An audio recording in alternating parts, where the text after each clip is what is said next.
ছোট পর্দায় কিন্তু বহু জনপ্রিয় অভিনেতা অভিনেত্রীদের কেরিয়ারের প্রথম ধাপ।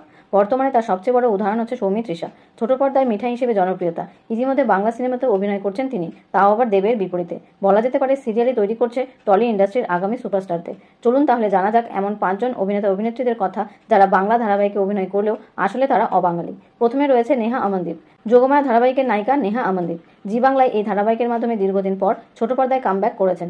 নেহা কিন্তু পাঞ্জাবি পরিবারের মেয়ে, বাড়িও লুধিয়ানায়, তবে বেড়ে ওঠা কলকাতাতেই, তাই বাংলাটা ভালোই বলতে পারেন নেহা। স্ত্রী সিরিয়াল থেকে যাত্রা শুরু তার, কনে বউ ধারাবাহিকেও জনপ্রিয় হন, তারপর দীর্ঘ বিরতির পর ফিরছেন যোগমায়া হয়ে। অ্যানমারি টম। বাংলা ধারাবাহিকের নায়িকা অ্যানমারি টম কিন্তু অবাঙালি। জন্ম কেরালাতে এবং তিনি মালায়ালাম বংশের মেয়ে, মা বাঙালি। অ্যানমারির গোটা শৈশবটাই কেটেছে ব্যারাকপুরের মামার বাড়িতে, তাই বাংলা বলতে সমস্যা হয় না। গ্রামের রানী বিনাপানি সিরিয়ালে অভিনয় করে তার কেরিয়ার শুরু হয়েছিল। বর্তমানে তাকে দেখা যাচ্ছে সান বাংলার ধারাবাহিক সাথীতে। শ্বেতা মিশ্র। বাংলা সিরিয়ালের ভিলেন হিসেবে বেশি জনপ্রিয়তা শ্বেতা মিশ্র। ধুলিকণা, ইচ্ছে পুতুল ধারাবাহিকে খলনায়িকার চরিত্রে অভিনয় করে মানুষের মন কুড়িয়ে নিয়েছেন। কিন্তু শ্বেতাকে দেখে বোঝার উপায় নেই যে তিনি অবাঙালি। শ্বেতার জন্ম উত্তরপ্রদেশে, মারওয়াড়ি পরিবারের জন্ম তার। ঋষি কৌশিক। বাংলা ধারাবাহিকের উজান তিনি, আবার বাহামনির অর্চিবাবুও বটে। কথা হচ্ছে ঋষি কৌশিককে নিয়ে। বর্তমানে বাংলার পাশাপাশি হিন্দি ধারাবাহিকেও অভিনয় করছেন তিনি। তবে জানেন কি, ঋষি কৌশিক কিন্তু বাঙালি নন। তার জন্ম আসামের তেজপুরে, আসামিয়া পরিবারের ছেলে, কিন্তু কলকাতা থাকার সুবাদে তিনি আদ্যপান্ত বাঙালি হয়ে উঠেছেন।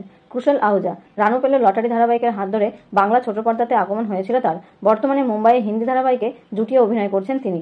জানা গিয়েছে কুশলের পৈতৃক বাড়ি উত্তরপ্রদেশে, কিন্তু তার পরিবার কলকাতায় চলে আসে। সেই ক্ষেত্রে কুশলের স্কুল, কলেজ, পড়াশোনা সবটাই কলকাতাতে। ওম সাহানি। বাংলা টেলিভিশনের জনপ্রিয় অভিনেতা ওম সাহানি।